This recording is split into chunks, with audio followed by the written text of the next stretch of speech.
De Hacienda. ¿Cómo está, don ministro? Buenos días. Muy buenos días, Moisés. Muy buenos días también a todos los salvadoreños que a esta hora sintonizan este espacio de entrevistas. Pues trabajando, con mucho trabajo en los últimos días, tanto con operaciones de recompra como con la finalización del presupuesto y otras iniciativas que presentamos el día de ayer. Así que hay muchos temas, Moisés, de los que podemos hablar y de interés de la ciudadanía. Así es, vamos a hablar de todos ellos. Finanzas públicas, iniciativas de ley, las 4 presentadas el día de ayer ante la Asamblea Legislativa. De hecho, creo que ya fueron aprobadas por la Asamblea Legislativa. Sí, se aprobaron el mismo día de ayer con dispensa de trámite. Son iniciativas que ya la Asamblea conocía, pues. Entonces se aprobaron el día de ayer las 4 iniciativas presentadas. Muy bien, para combatir los efectos de la inflación y el presupuesto general 2023, vamos a hablar de todo ello, también del proceso de recompra, un informe que ha habido del Banco de América y un nuevo proceso de recompra de deuda que ha sido anunciado por parte de las autoridades del Estado. Desde ya la invitación a que se mantenga pendiente, aproximadamente a las 7:30 de la mañana estará con nosotros aquí en el estudio la licenciada Ruth Eleonora López. Ella es abogada, directora de Anticorrupción y Justicia de Cristosal. Reelección presidencial, entre algunos de los otros temas que hablaremos con ella en este espacio aproximadamente a las 7:30 de la mañana. Antes de comenzar la plática con el ministro de Hacienda que nos visita esta mañana, todos tenemos algunos amigos, familiares, conocidos en los Estados Unidos y sobre todo en el estado de la Florida. Este es Ian, lo ve usted en pantalla, un poderoso huracán categoría 4, completamente definido, un ojo fortalecido, viento por encima de las 225 millas por hora, marejadas ciclónicas que podrían alcanzar más de 12 pies, es decir, 4 metros en el punto donde toque el ojo del huracán, y lluvias que en determinado momento en su paso a través de toda la Florida podrían sobrepasar los 500 o 600 milímetros de lluvia. Hay un estado de emergencia en el estado de la Florida. El huracán va a tocar tierra en horas de esta mañana en un punto al sur de Tampa.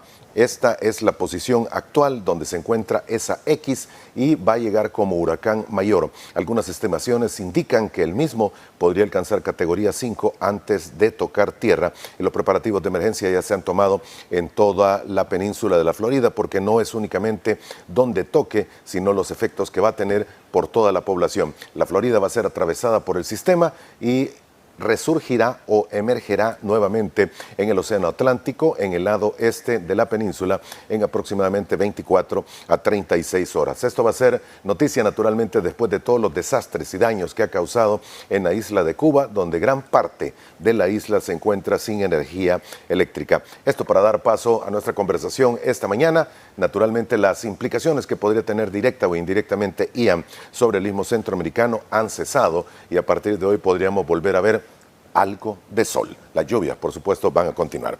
Ministro, gracias por estar con nosotros esta mañana. Quiero ordenar las ideas para ver los temas, cómo vamos a trabajarlos y ordenarlos y platicarlos. Pero antes, sí me gustaría que abordáramos un poco este informe del Banco de América. Tengo entendido que hubo un viaje a El Salvador de algunos representantes para reunirse con autoridades y expertos locales. Y ya hay algunos titulares que se han conocido a través de los distintos medios de comunicación nacionales e internacionales en los que se indica que El Salvador no estaría cercano a un proceso de default de acuerdo a las impresiones que se ha llevado este grupo. ¿Es así?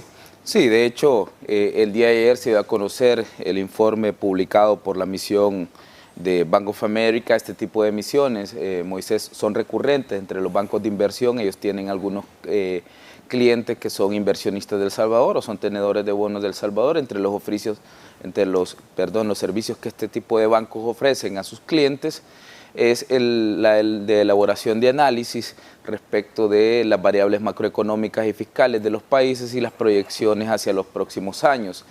Hay que recordar, Moisés, que Bank of America fue el mismo banco que predijo que el año pasado que El Salvador iba a crecer alrededor de un 12%, ¿no? Interanualmente en su economía, es decir, de 2020 a 2021 iba a crecer un 12%. Al inicio, cuando Bank of America publicó el informe, mucha gente de la oposición salió a decir que el análisis estaba sesgado, que había una visión demasiado positiva respecto de las políticas públicas del gobierno, que estaban tratando de favorecer la imagen del presidente Bukele, pero al final del periodo, Moisés, o al final del año, todos conocimos que El Salvador creció 11,3%, exactamente. Entonces fue más o menos un margen de error de un 0,7%.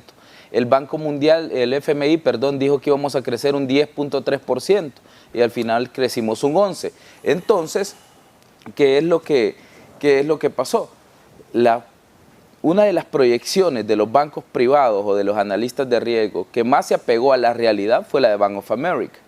Entonces, ahora Bank of America también decidió realizar una visita. Estas visitas no se reúnen solo con el gobierno, Moisés, y esto para aclarar a los salvadoreños. Se reúnen, incluso ellos citan a FUSADES, por ejemplo, y dicen que FUSADES, una de las ONGs que tiene una visión más pesimista sobre las políticas públicas del gobierno, aún ellos esperan un superávit de balance primario al cierre del periodo 2022. Es decir, aún ellos son optimistas de que el gobierno puede hacer frente a sus compromisos y está manejando de manera adecuada esta etapa de crisis y está saliendo con indicadores positivos año tras año.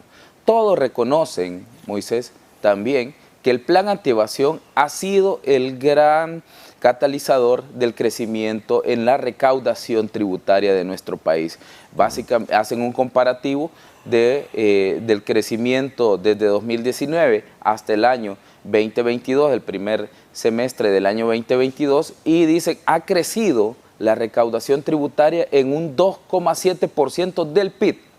Hemos subido 2,7% del Producto Interno Bruto de El Salvador en recaudación tributaria. Por encima de los niveles previos de pandemia, por ¿verdad? encima, claro, muchísimo por encima de los niveles prepandemia. De hecho, nosotros tenemos, este año vamos a recaudar más de casi 2.000 millones si lo comparamos con el año 2019.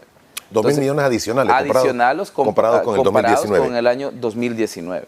Entonces, esto evidentemente no solo por el plan antievasión, ahí está el crecimiento económico, pero el mayor catalizador es el plan antievasión. Y lo interesante del informe, Moisés, es que hace referencia también a una política pública que nosotros hemos implementado, que es el Jueves de Evasores.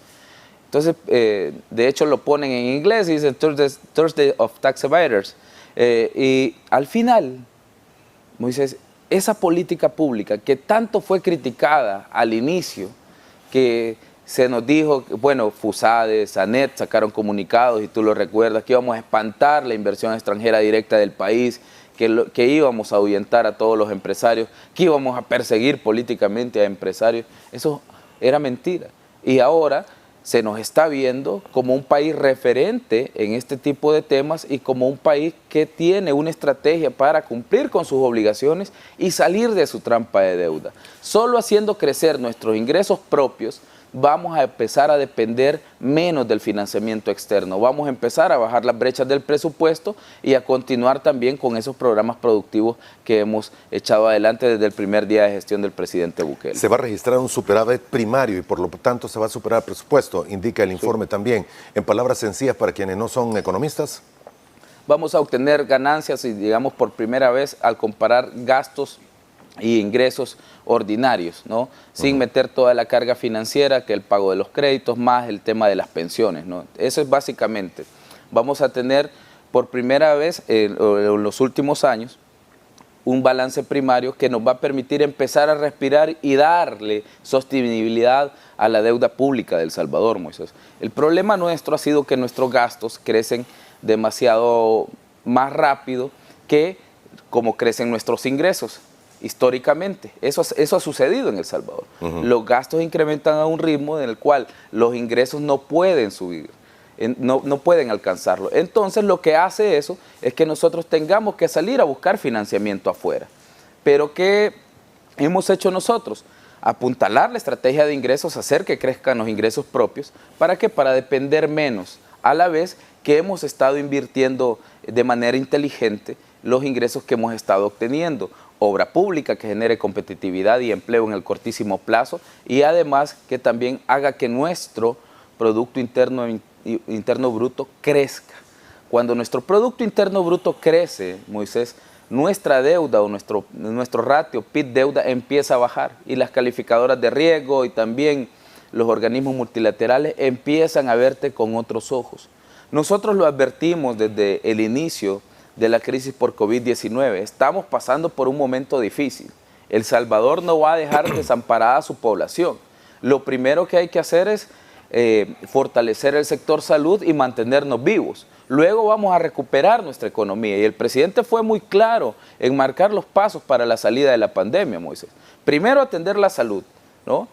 Vacunación, hospitales. Luego vamos a reactivar la economía. Firempresa, créditos, incremento al salario mínimo, subsidios, también disminuir los efectos de la crisis inflacionaria. Recuperamos nuestra economía. Ahora, de ahora en adelante, Moisés, y de aquí a los próximos años, podemos empezar a ver cómo crecer y mejorar nuestros indicadores fiscales. ¿Es sostenible todo esto? Claro que es sostenible, es totalmente sostenible y así está trazado, así está planificado para que sea sostenible. Que FUSADES o que ANEP no lo tenga y no crean en los planes del gobierno o no tengan acceso a manipular la planificación del gobierno como lo tenían en los gobiernos anteriores, no quiere decir que la planificación fiscal no exista. De hecho, yo veía a algunos periodistas como Edwin Segura haciendo críticas sobre las prioridades presupuestarias del gobierno sin que el presupuesto esté publicado. ¿Cómo lo hace? Revisó la política presupuestaria del año 2023 que ha estado colgado en el portal de Hacienda desde abril de este año. Entonces la planificación siempre ha existido. ¿Qué es lo que ha pasado? Medios de la oposición y algunos analistas que han estado vinculados a gobiernos anteriores se han dado a la tarea de decir que la planificación no existe. Pero esta planificación, Moisés, existe, se le ha presentado a los inversionistas, se han puesto nuestros escenarios fiscales y en todos esos escenarios fiscales, Moisés, nosotros somos sostenibles para continuar cumpliendo con nuestros compromisos y continuar ejecutando los proyectos que tenemos. Porque de nada nos sirve solo cumplir con nuestros compromisos. No vamos a salir de nuestra trampa de deuda. Entonces es importante que nuestro PIB realmente empiece a crecer para que salgamos de la trampa de deuda que nos heredaron los gobiernos de Francisco Flores, los gobiernos de Tony Saca, los gobiernos de Mauricio Funes, los del expresidente Cristiani, que ahora es prófugo de la justicia. Todos esos gobiernos que robaron a mansalva los fondos públicos y dejaron la situación como está. Ahora, ¿qué es lo que hemos empezado a hacer? Y por fin hay un banco que reconoce, digamos, en toda la magnitud. JP Morgan, yo creo que estuve contigo para conversar también sobre este informe de JP Morgan. Hace algunos meses también reconoció la fortaleza de las finanzas públicas y las mejoras que hemos estado teniendo. Reconocía también esas mejoras en el balance primario del país y la fuerte recuperación que han tenido los ingresos tributarios a partir de nuestras políticas antievasión. Entonces, ahora, Bank of America hace una valoración muchísimo más integral de lo que hizo en su momento Morgan Stanley, que era quien publicó el informe. JP Morgan también ha hecho referencias a El Salvador, pero de quien conversamos, el informe fue de Morgan Stanley exactamente. Pero ahora hace una valoración, Bank of America, mucho más amplia, ¿no? Tanto de los ingresos, los gastos, y dice: uno de los temas principales es que los ingresos han crecido a un ritmo de 16% y el gasto solo ha crecido a un ritmo de un 4% interanualmente. Entonces, eso quiere decir que estamos empezando a depender menos de brecha financiera. Además de eso, Moisés hace referencia a nuestra capacidad de pago tanto en el mercado interno, porque hay que recordar que tenemos colocaciones de deuda en el mercado interno, como en el mercado externo. Entonces, ninguna de las obligaciones se han dejado de pagar. Yo veía como algunos analistas dicen que nosotros estamos haciendo las operaciones de compra anticipada de deuda porque no vamos a poder pagar en el año 2023. Los fondos para el pago del valor facial de los bonos del año 2023 está totalmente asegurado, Moisés. ¿Están asegurados? Están totalmente asegurados y han estado asegurados desde inicios de año que nosotros empezamos a buscar los financiamientos. Muy bien, y vamos a hablar de todo ello, pero Sí. antes solo déjeme entender las conclusiones que saca este informe del Banco de América. Inversores locales parecen tener más confianza que los extranjeros. Claro. Y en otra parte dice, la estrategia de deuda externa está en el limbo.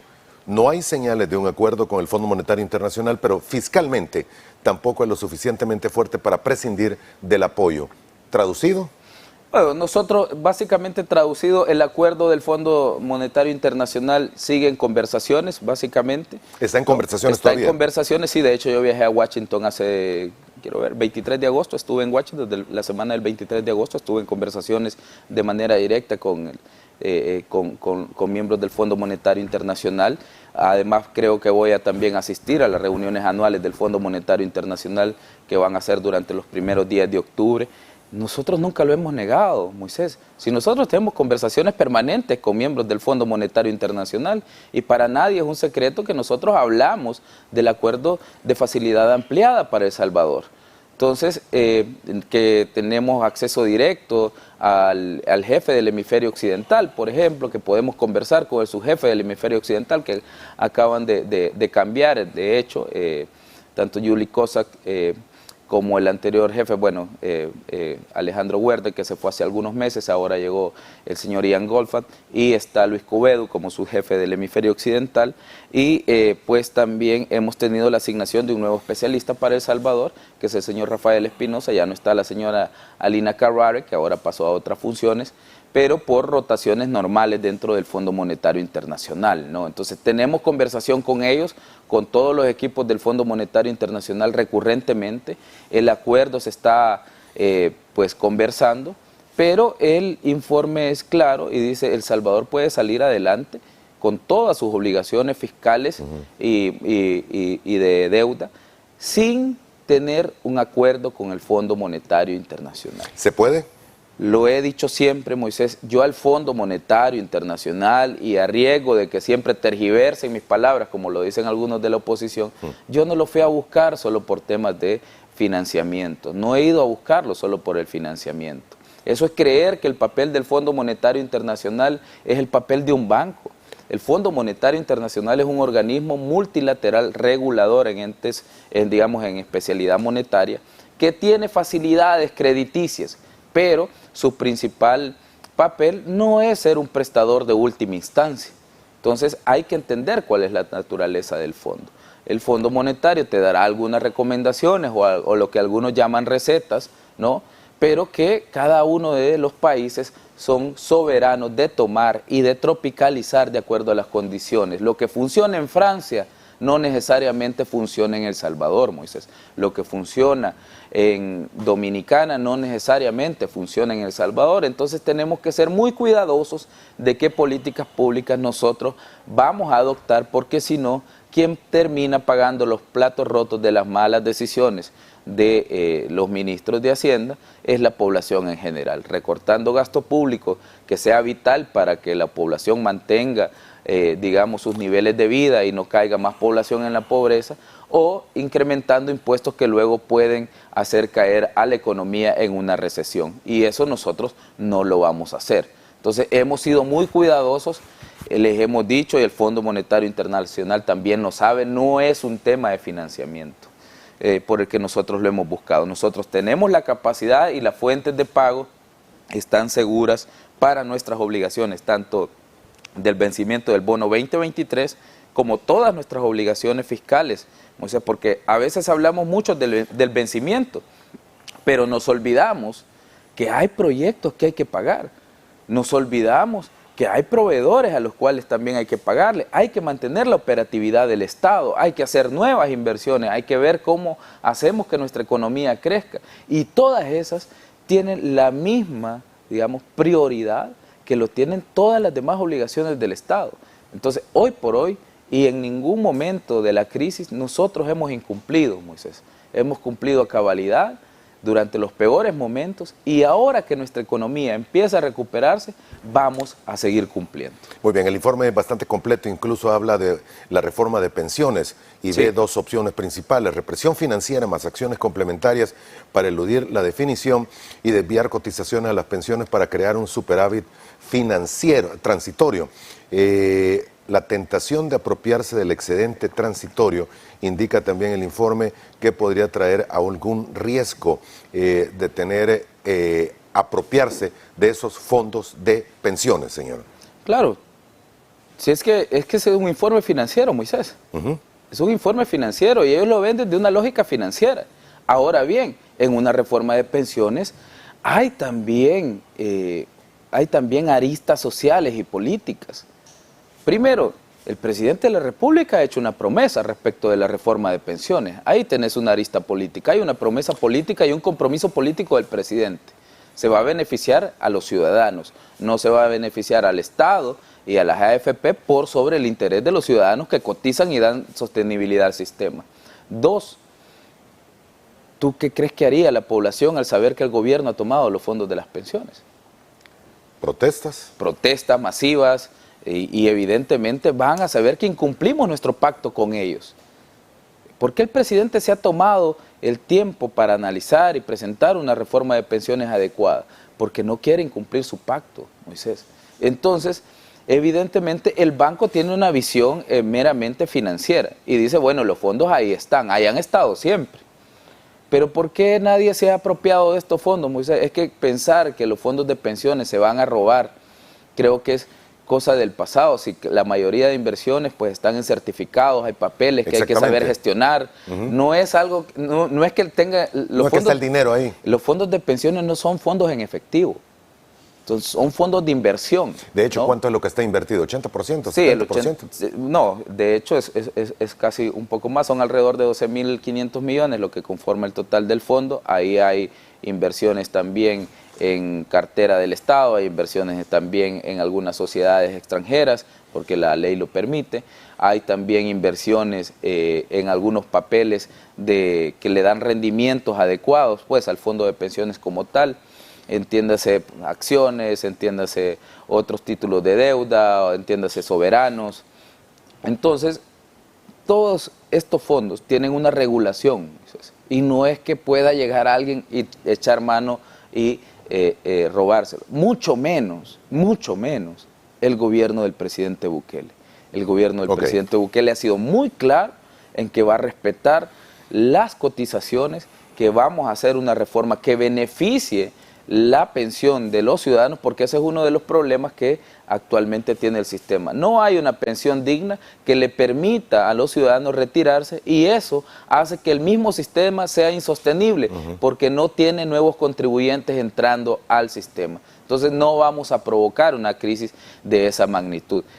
Claro que lo pone como un riesgo porque deben señalarlo también. Hay un riesgo remoto. Así como hace al final unas conclusiones de algunas cosas. Dice, por ejemplo, que haya una escalada de violencia, que las relaciones con los gobiernos y que haya un enclaustramiento de parte o digamos, aislamiento. Eso es sumamente difícil en una economía abierta como la salvadoreña. Moisés, nosotros somos una economía plenamente de mercado. O sea, decir que nosotros nos vamos a aislar, que nos vamos a retirar del sistema SWIFT y otros mecanismos del sistema de pagos internacional, es básicamente algo muy lejano, pero ellos lo ponen como uno de los riesgos muy lejanos, pero riesgos, ¿no? Son consideraciones que debe de llevar un informe como tal, de una institución como tal, que es el Banco de América. La nacionalización, lo que ustedes se refieren. Dice que dice que hay un riesgo, incluso hay dos opciones de riesgo, digamos, que es la nacionalización.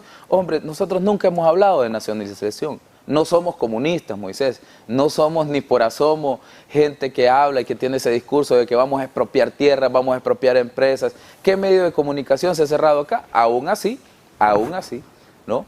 Como dije, es una de las cosas que el banco, pues, desde su visión neutral y financiera también tiene que ponerla. Pues, claro. No, además dice la nacionalización de las AFP es poco probable debido al costo político, que son las palabras que usted me acaba de dar. Correcto. Entonces hay medidas que, si bien es cierto, se podrían tomar, tienen un costo político altísimo y que para cualquier tomador de decisiones son riesgos que no va a tomar.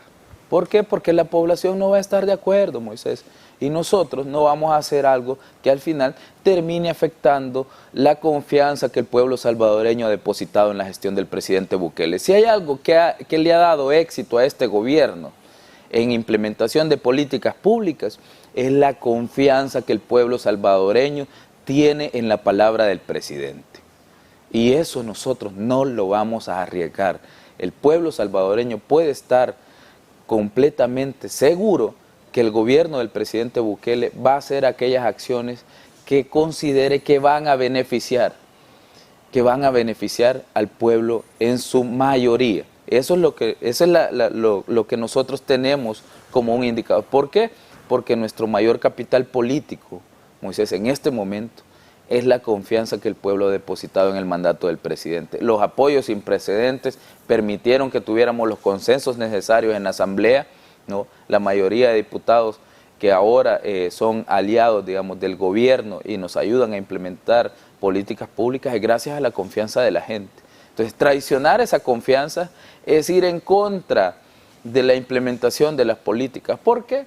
Porque si traicionamos la confianza, en 2024 el Congreso va a cambiar por completo y no vamos a tener la mayoría que nos permita también seguir implementando estas iniciativas que, mira, Moisés, por primera vez El Salvador está siendo visto con otros ojos. Por primera vez crecemos económicamente. Por primera vez mantenemos los mejores indicadores a nivel centroamericano. Los mismos especialistas de la oposición nos dicen que nuestros ingresos tributarios es básicamente una reforma estructural, que ahora nadie quiere estar en la lista de evasores, que pareciera la Revolución Francesa, nadie quiere aparecer en la lista, dice. Ajá. Pero claro, ¿y por qué antes todos estaban confiados que no iban a aparecer en la lista si son los mismos mecanismos? Nosotros en Hacienda no hemos reformado el Código Tributario, el artículo 23, que le da las facultades al a la Administración Tributaria para que lleve los casos a la Fiscalía General de la República, no ha sufrido ni un cambio, ni una coma y ningún punto. ¿Y cuál ha sido la diferencia entonces? Que se ha aplicado la ley. Que se ha aplicado la ley, que por fin se respeta la autoridad. Es lo que el informe indica, que es una... Correcto. Ocupa la palabra terror. Claro, claro. ¿Y qué es lo que deben de sentir los criminales entonces de la autoridad? Terror. El ciudadano honrado debe sentir confianza. El ciudadano honrado debe sentir satisfacción de que las autoridades están cuidando de ellos, que están haciendo que se aplique la ley.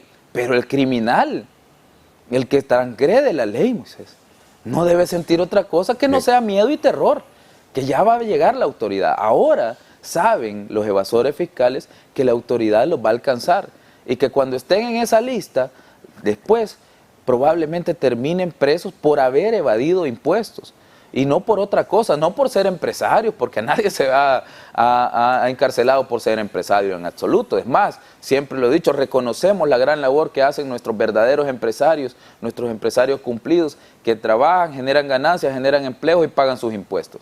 Ese tipo de personas son las que nosotros necesitamos invirtiendo y haciendo crecer este país, pero no queremos criminales operando en nuestro territorio. Muy bien, ministro, hemos hablado ya prácticamente 20-25 minutos de este tema. Vamos a cambiar porque tenemos que hablar de las medidas que se llevaron ayer y también de... Solo te quisiera acotar algo que es importante para el informe, creo. El informe de Bank of America dice algo: no estamos de acuerdo con la opinión de las calificadoras sobre El Salvador.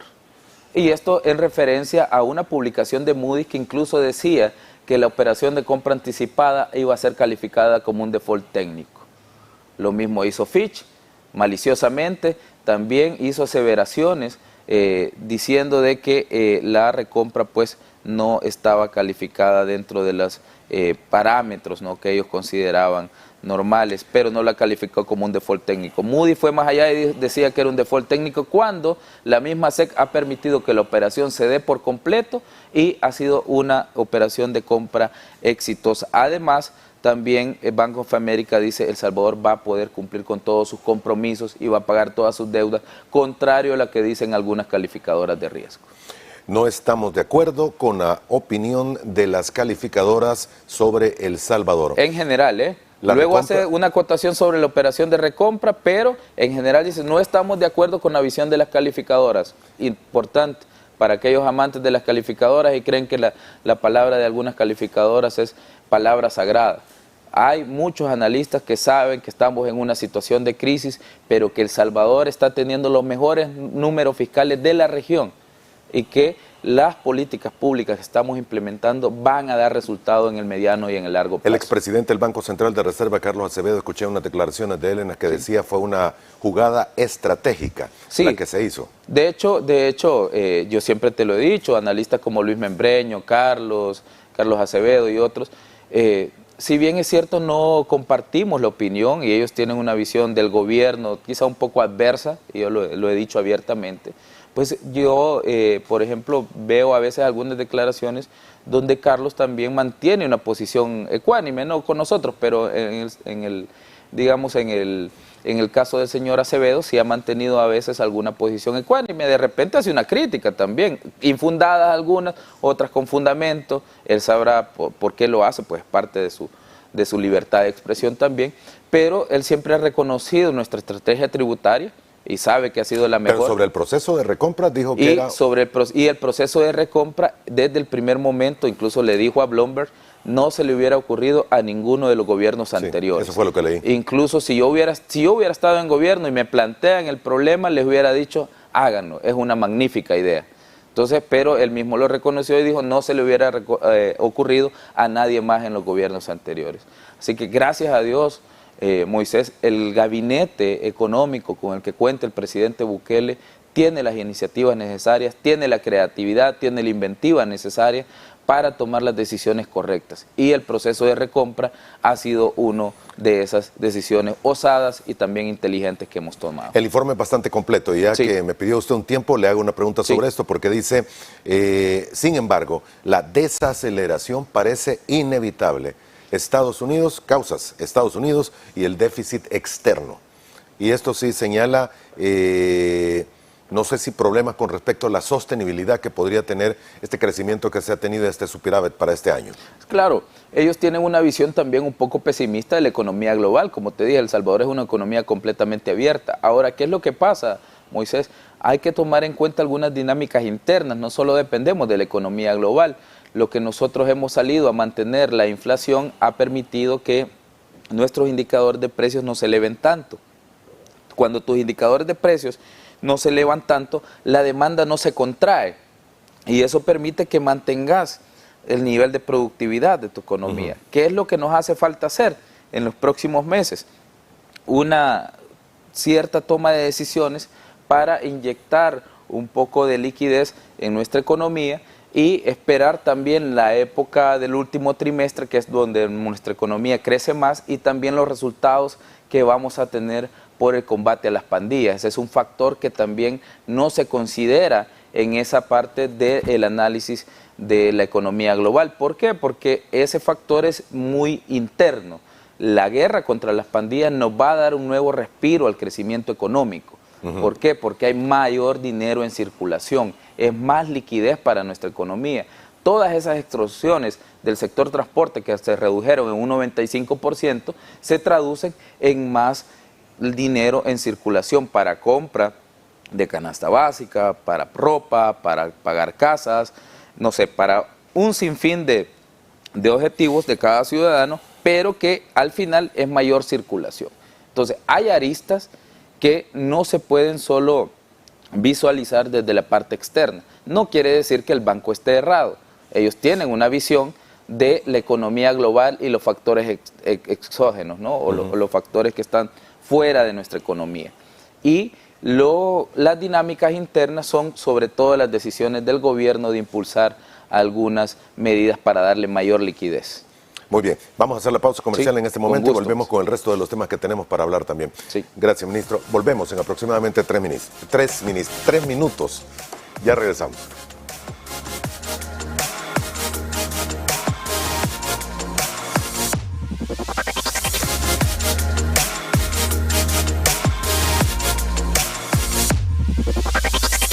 Muy bien, gracias por continuar con nosotros. El licenciado Alejandro Zelaya, ministro de Hacienda, nos visita en esta primera parte de Frente a Frente. Hay varios temas que abordar, ministro, entre ellos, bueno, tengo entendido, le traen otro cafecito caliente antes de continuar para que podamos seguir con esta plática. Estamos en vivo, así que no hay ningún problema. Anunté, muy bien. Señor, tenemos las medidas que fueron presentadas ayer.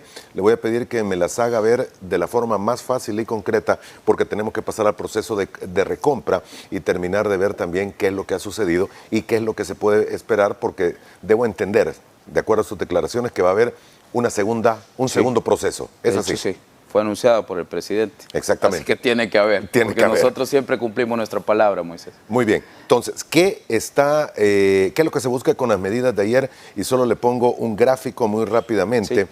Los commodities, el precio del mercado de Texas, que es el de referencia para El Salvador, amaneció hoy, bueno, al menos en este momento está a $79.53 el barril. Son precios que se tenían en algún momento muy similares, de acuerdo a la gráfica de hace un año, para el 9 de enero de este año, antes de que tuviéramos el momento en el que comenzó la guerra. ¿Va a llegar un instante en el que el precio del combustible esté por debajo o van a ir ustedes fijando precios hacia abajo? No, de hecho, Moisés, justamente lo que nosotros presentamos ayer en iniciativas tiene mucho que ver con la gráfica que tú has mostrado. Nosotros monitoreamos constantemente los precios internacionales del crudo y cómo pueden ir variando los precios finales para El Salvador. Evidentemente tenemos algunos indicadores, digamos, a veces el fin de semana, entonces el lunes estamos presentando iniciativas. Entonces no sé si en los gobiernos anteriores había esta dinámica, me imagino que no, pues por eso se movían tan lento. Pero nosotros en la crisis hemos tenido que ir tomando decisiones en el cortísimo plazo, ¿no? Entonces, ayer, viendo todas estas indicadores y variables, pues presentamos 4 iniciativas. Uno, para mantener el precio del gas licuado de petróleo, o el GLP, el subsidio, para mantener el precio que hemos estado pagando de aquí hasta al 31 de diciembre, ¿no? Y voy a hacer mención a las 4 porque las 4 tienen la misma relación con los commodities.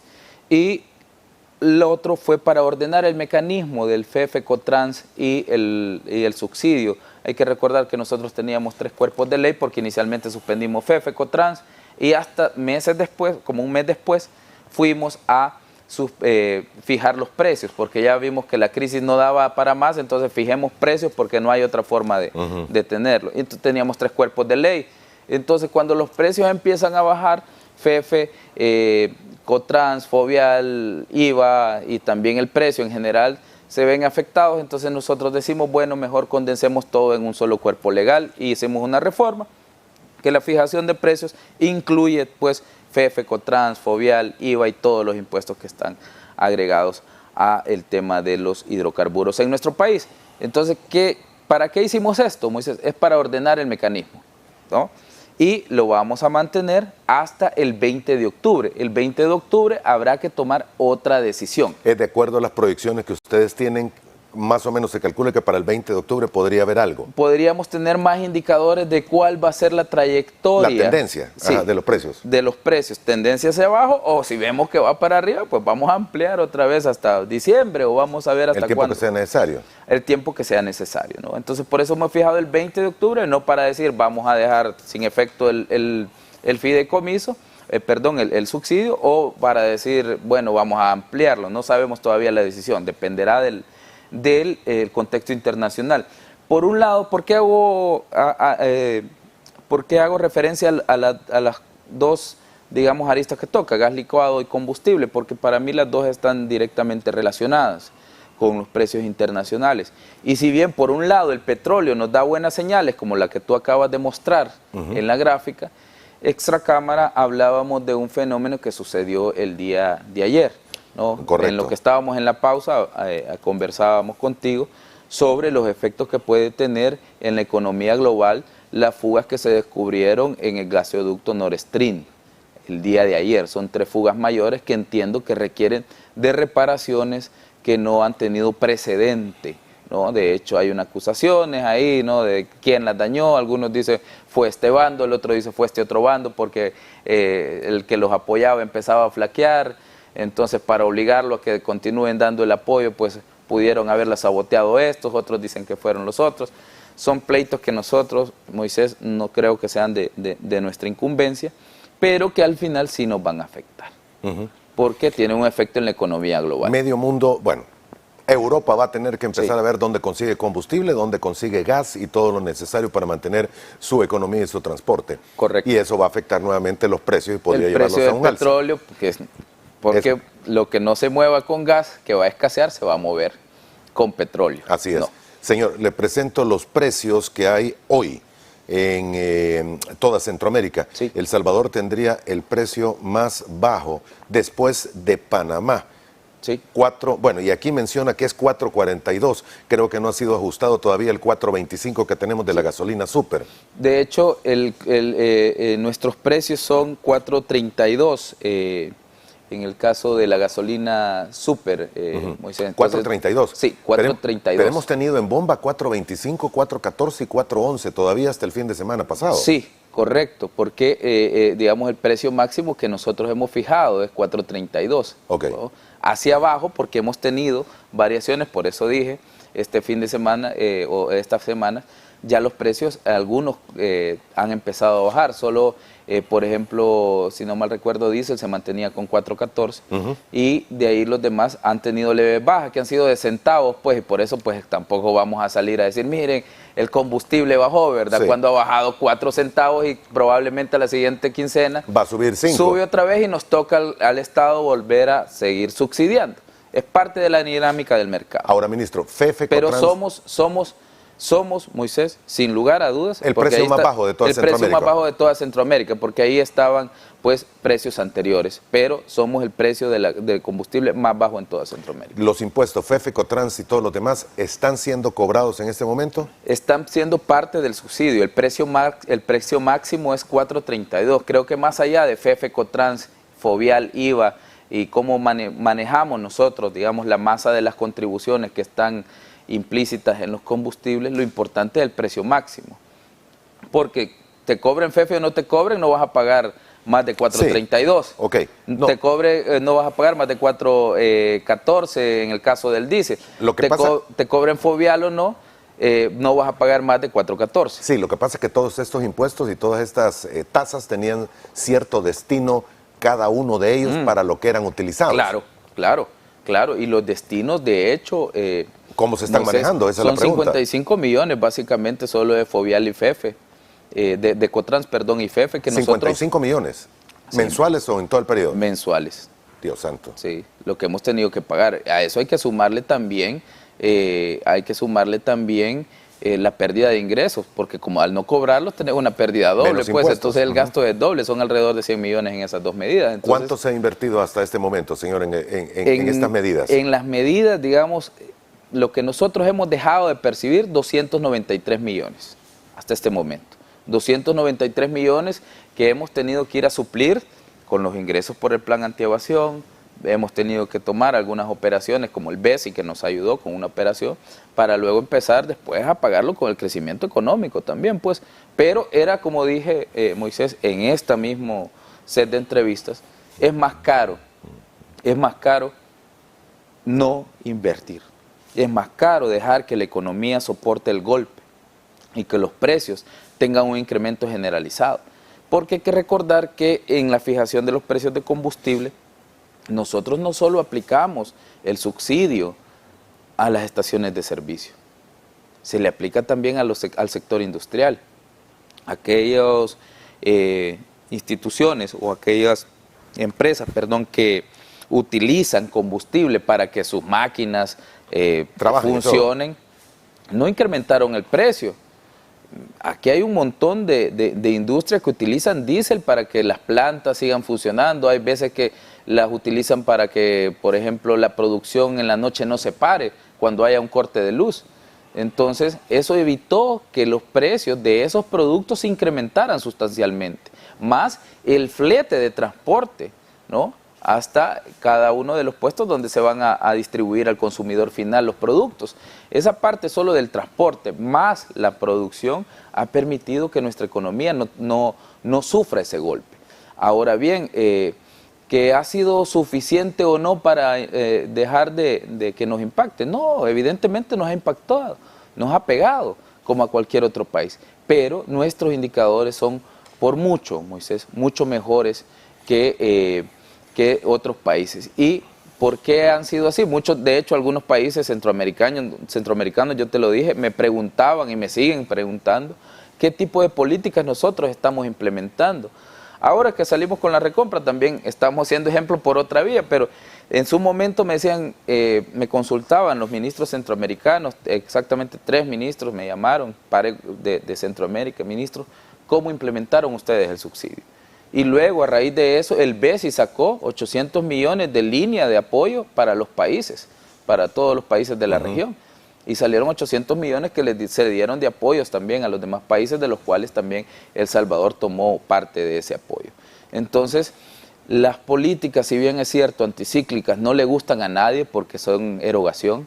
A mí no me gusta cuando me dicen, mira, ministro, vas a perder parte de tus ingresos, los vas a sacrificar para darlo para este subsidio. Claro que no me gusta, porque quiero administrar bien, tenemos proyectos, pero ¿y si lo dejo de hacer? ¿Cuál va a ser el resultado? Si lo dejo de hacer, el resultado va a ser que mi economía se va a meter en un problema de recesión. Sí. Mi economía se va a deprimir, mis indicadores y todo lo que he logrado se van a caer. Entonces de nada sirvió todo el trabajo que hicimos el año pasado para promocionar nuestro país, atraer inversiones, récord en creación de empresas, récord en creación de empleos. Y lo dice la misma NET. Nunca se habían creado tantos empleos, Moisés, como se han creado durante el gobierno del presidente Bukele. Nunca se habían abierto tantas empresas como se abrieron durante el gobierno del presidente Bukele. Nunca se exportó tanto como hemos exportado, hemos crecido un 16%, incluso más que el año pasado, que crecimos un 38% a esta fecha, el año pasado un 40% casi, y aún así, porque cuando creces a veces dices, bueno, ya crecieron bastante, ya el siguiente año ya no van a crecer, aún así nuestras exportaciones llevan un 16% de crecimiento, los ingresos tributarios un 16% de crecimiento, o sea, hemos roto récord en todo, y que ahora, por no soportar la crisis, echemos al traste todo nuestro esfuerzo, creo que no tiene ningún sentido. Por eso salimos con estas medidas para que el bolsillo de nuestra economía y el bolsillo de los salvadoreños, sobre todo, que creo que esa es nuestra principal preocupación, no lo soportara, que no saliera afectado. ¿Por qué? Porque al final es mejor que el Estado ponga 293 millones, que los puede conseguir, a que el empleado que gana 365 dólares o que gana 400 dólares y que ya tiene un presupuesto fijo para pagar alquiler, vestimenta, que sus niños puedan ir al colegio, tenga que salir a pagarlo. Es más fácil que el ministro de Hacienda vaya y consiga 200 millones, que esa persona puede estirar su presupuesto, porque el nivel de incremento de precios les iba a afectar demasiado, Moisés. Entonces tomamos la mejor decisión en el momento adecuado, y esta ha sido una prórroga y un ordenamiento de los mecanismos que ya hemos estado implementando. Muy bien. Ministro, el tiempo avanza y no podemos dejar de hablar del proceso de recompra. Solo le voy a pedir que tratemos de ordenar las ideas en estos minutos que nos quedan, y son pocos minutos, por cierto. Teníamos el proceso de recompra que se había ofrecido, era bonos 2023 y 2025. Sí, señor. 800 millones en cada uno de ellos era la deuda que tenía el país. Bien, se compraron 500, ¿cuánto fue? 565.6. 565.6. Sí. ¿Cuánto de cada una de las 2 emisiones? Se compraron básicamente alrededor de 450 millones en el caso del bono 2025, ¿no? El bono quedó alrededor de una cifra de 350 millones para pagar en el año 2025. Y del bono 2023 se compraron alrededor de 100 millones, ¿no? Eso fue lo que se compró. En la compra de los 2 bonos, nosotros hicimos básicamente un ahorro de 275.3. ¿Por qué? Porque los bonos que nosotros emitimos se cancelan, Moisés, y ya no se siguen pagando los intereses. Entonces es como que hubieras pagado ya tu bono. Entonces, al haber pagado tu bono, evidentemente, pues, la porción que te queda es menor para cuando llegue el valor facial. Ok, déjeme entender. Del 2025 se compraron 450 millones. Sí, señor. Y 115 aproximadamente del 2023. Sí. Ok, del 2023 estaríamos debiendo en este momento, ¿qué? 685 aproximadamente. 685 aproximadamente. A eso, pues, quitarle, por ejemplo, Si lo quieres ver en el sentido estricto, puedes hacer un rollover también con los tenedores locales, le podrías quitar 200 millones. Entonces el resto es lo que nos queda para pagar en el año 2023. Aproximadamente 400 millones. 400 millones más o menos para el año 2023. Muy bien. ¿El valor por el cual se compraron, señor, cada uno de los bonos de estas dos emisiones aproximadamente fue? Compramos, nosotros compramos a un precio de 91%, a un precio de 91%, el bono 2023. En ese, digamos, lo que nosotros hicimos fue mandar una señal de solidez de pago, porque lo compramos a un 91%, o sea, muy cercano, digamos, a su valor a la par y, digamos, cercano a su vencimiento. Pero le dijimos a los inversionistas, el dinero lo tenemos acá y si los quieren vender, pues véndanmelo. Entonces yo oí que para algunos la compra anticipada había sido un fracaso, pero cuando te llegan 115 millones de un bono que está, digamos, con un vencimiento cercano, pues eso ayuda a que tu vencimiento facial sea mucho menor. Ahora, eso con el bono 2023, señal de fortaleza financiera. Eso ganamos a nivel de imagen país, ¿no? Se estabilizó el precio, se dejó de hablar de incumplimiento del bono 2023. Si tú ves, ya nadie dice que no vamos a pagar el bono 2023. Y el 2025 casi está cancelado. Solo que un par de analistas que, como te digo, están bastante tergiversados o bastante amarrados a las prácticas del pasado, pero ellos sí siguen diciendo. Pero el de ahí, en el mundo financiero real, ¿no? Donde de los analistas y todo, nadie habla del vencimiento 2023, que no lo vamos a pagar. Ahora, con el vencimiento 2025, ¿qué fue lo que hicimos? Nosotros compramos alrededor de un 54%, ¿no? Y ahí sí obtuvimos la mayor cantidad de ahorro que la República estaba buscando. Entonces ahí sí el ahorro fue superior a los 200 millones y fue donde más gap financiero nosotros hemos tenido. Entonces se redujo alrededor de 350 el valor facial que nosotros debemos pagar en el año 2025. Si no mal recuerdo, son 357 millones los que quedaron pendientes, nada más de pago para el año 2025. ¿Los que han quedado pendientes? Sí. 350 y algo. Sí. Y lo demás lo logramos comprar pues a valores sumamente buenos para la República y que además han apuntalado nuestro mensaje de capacidad de pago ante los mercados internacionales. Entonces, el valor que nosotros hemos tenido de ahorro, Moisés, es un valor básicamente, primero en el país sin precedentes, ¿verdad? Porque esta es la primera vez que se hace un proceso de compra anticipada. Yo creo que quizás, como bien lo decía el expresidente del Banco Central, Carlos Acevedo, a los gobiernos anteriores no se les hubiera ocurrido. Y es más, no se les ocurrió. Entonces, no sé por qué, me imagino que no se daban la tarea de hacer su trabajo, el ministro de Hacienda o quien le haya tocado tomar la decisión. Pero emitieron deuda a mansalva y con vencimientos muy cercanos. Yo lo he dicho muchas veces acá, o sea, emitir un vencimiento de 800 millones 2023, otro vencimiento 2025 por 800 millones, de verdad que no estás pensando cuándo los vas a pagar, estás pensando en el dinero.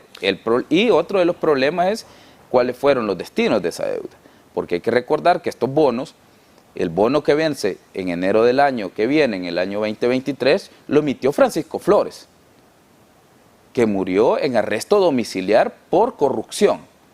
Entonces, desde ahí ya nos empieza a dar sospecha en qué se invirtió ese bono. De hecho, vamos a presentar muy pronto los resultados de cuáles fueron los destinos de esos fondos para que la gente tenga muy claro que muchos de esos fondos se los robaron. Pero a nosotros nos toca cumplir con ese compromiso internacional. El 2025 lo emitió Mauricio Funes, que también está huyendo por corrupción, acusado de haberse robado 351 millones de la partida secreta. Entonces, esos 800 millones habrá que ver también dónde fueron invertidos. Pero el bonista, el inversionista internacional, no le importa, él quiere que le él no paguen. tiene la culpa. Al final, el corrupto fue el presidente de ese momento. Ahora, el presidente Flores, el presidente Funes, pero el inversionista va a necesitar que tú le pagues la plata. Muy bien, ministro, me queda un minuto y medio nada más. ¿Va a haber un nuevo proceso de compra anticipada? ¿Está programada? ¿Se tiene ya alguna fecha para agendarla? Nosotros hemos previsto más o menos 8 semanas de tiempo de preparación, eso fue lo que anunció el presidente Bukele a partir del anuncio, es decir, nos quedan 7 semanas. Estamos preparando ya la operación como tal, una nueva operación voluntaria, con las reglas del mercado, que respeta las cláusulas de nuestros bonos y respeta toda la regulación de la SEC y de cualquier otro organismo internacional regulador del mercado bursátil. Si no, estas operaciones, Moisés, no son permitidas. Así de simple, son operaciones que están en el marco del mercado y que le permiten a la República suavizar su curva de pagos, también mejorar su imagen internacional y ahorrarse dinero. Hombre, habrá que ser muy mala leche o muy malo para estar enojado porque el país ha logrado una operación exitosa de compra anticipada en el mercado internacional. Pero aún así, Moisés, he visto a algunos analistas molestos porque tuvimos éxito. ¿Este proceso de compra anticipada va a ser para las mismas 2 emisiones? Para las mismas 2 emisiones estamos todavía valorando la extensión, es una decisión que el presidente tomará, pero de fijo las 2 emisiones, que son las que hemos anunciado, todavía estamos viendo algunos detalles técnicos sobre algunas aristas que podemos tomar para hacer una buena operación que sea interesante también para el mercado y pues también luego anunciar los resultados una vez los tengamos. Termino con esto. ¿A cuántos tenedores de bonos se le pudo recomprar lo que tenía en El Salvador? Sé que es un dato así un tanto curioso. Lo que pasa es que como no son operaciones anónimas en el mercado bursátil, Moisés, nosotros no podemos tener acceso a qué inversionistas son los que venden y compran, porque entonces los emisores podríamos ir a tratar de hablar por fuera. De hablar por fuera del mercado con ellos, entonces eso está prohibido. Se mancha el proceso. Correcto, entonces por eso es que no, pero sí llegaron, básicamente tomamos casi que todas las ofertas que llegaron y todavía hay un par de que nosotros sabemos que están disponibles por las ofertas que también vimos que llegaban. Y sabemos que todavía hay un gap al cual podamos accesar y darle ahorros al país. Muy bien, gracias por el tiempo que nos dedicó esta mañana, ministro. Se le agradece. No, con mucho gusto, Moisés, y gracias a ti por la invitación y pues bueno, muy buenos días también a todos los televidentes que estuvieron pendientes de la entrevista, pues de estos temas hacendarios que, como digo siempre, deben interesarnos a todos porque al final son los fondos de todos los salvadoreños los que se están administrando. Gracias por habernos acompañado esta mañana. Hacemos una pausa, volvemos en 3 minutos. La licenciada Ruth Eleonora López, abogada, directora de Anticorrupción y Justicia de Cristosal. Volvemos.